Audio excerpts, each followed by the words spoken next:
जय हिंद दोस्तों, मैं नवीन शर्मा आप सभी का स्वागत करता हूं। आशा करता हूं आप सब एकदम अच्छे हैं, एकदम बेहतरीन हैं। सारे प्यारे बच्चे एक बार बताएंगे आप सब कैसे हैं। उम्मीद करूंगा कि आप सब बहुत अच्छे होंगे, सारी बहन बहुत अच्छी होंगी।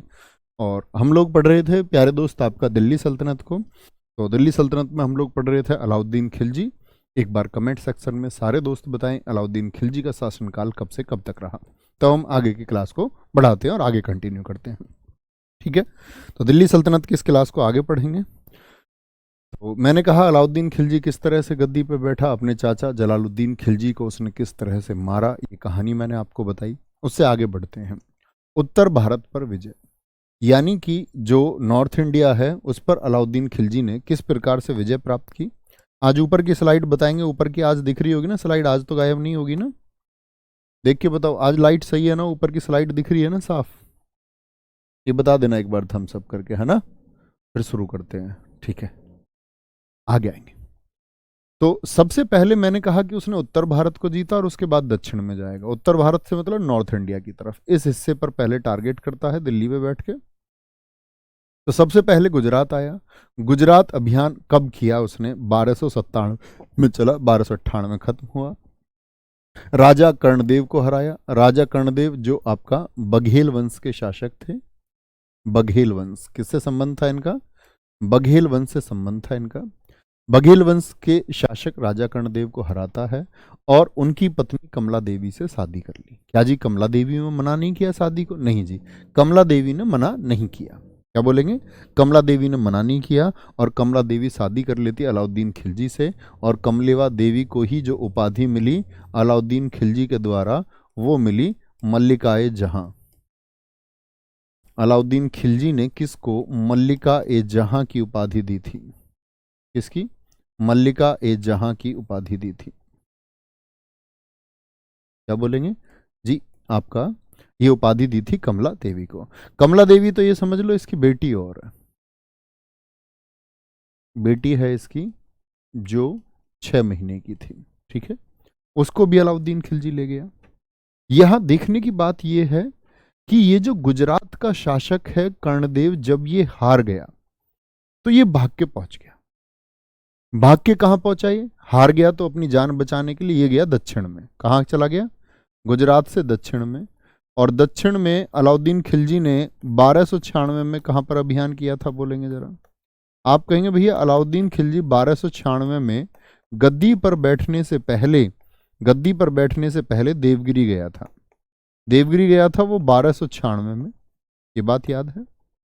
मैंने एक बात और कही थी, 1296 के बाद में वो 1307 में फिर से गया। 1307 में फिर से जाने का कारण जो रहा, दो कारण थे कि देवगिरी का जो रामचंद्र देव था उसने टैक्स देना बंद कर दिया अलाउद्दीन खिलजी को। और दूसरा कारण था कमला देवी की बेटी। इस कमला देवी को अपनी बेटी की कभी याद नहीं आई और अपनी बेटी को ये 10 साल बाद याद करती है और कहती है मुझे मेरी बेटी चाहिए। तब रामचंद्र देव के यहां जाकर के आक्रमण करना पड़ा अलाउद्दीन खिलजी को। बोला मल्लिका जहां तुम्हारी बेटी को जरूर लेके आएंगे, जरूर लेके आएंगे। ठीक है, चलो जी। यहीं से मलिक काफूर यानी 1000 दिनारी को इसने खरीदा। मलिक काफूर मैंने कहा पहले एक हिंदू व्यक्ति था, इसके साथ अत्याचार हुए। और इसको बच्चे दरअसल में ये भी कहते हैं कि ये मलिक काफूर को बनाया गया इस तरह से, क्योंकि बहुत सुंदर लड़का था ये, बहुत सुंदर लड़का था। तो मलिक काफूर को कहते हैं कि इसको हिजड़ा भी बनाया गया है। ठीक है, ऐसी प्रवृत्ति उसकी कर दी गई। इतिहासकार उस बात से सहमत है और कहते हैं। तो मलिक काफूर को यहां से 1000 दिनार में खरीदा गया, किसके द्वारा? अलाउद्दीन खिलजी के द्वारा। तो गुजरात जीत लिया। गुजरात के बाद राजस्थान आएगा। क्या बोलेंगे? गुजरात के बाद में राजस्थान आएगा। रणथंबोर का अभियान कब किया? 1301 में। यहां रणथंबोर में शासक कौन है? हमीर चौहान। हमीर चौहान, इनकी पत्नी का नाम था रंगदेवी और रंगदेवी ने जौहर कर लिया। सारी की सारी पत्नी, क्या बोलेंगे, आपका कमला देवी के जैसी नहीं होती। सारी पत्नियां क्या धन की ख्वाहिश नहीं रखती। सारी पत्नियां ये नहीं सोचती कि दिल्ली का राजा कौन है।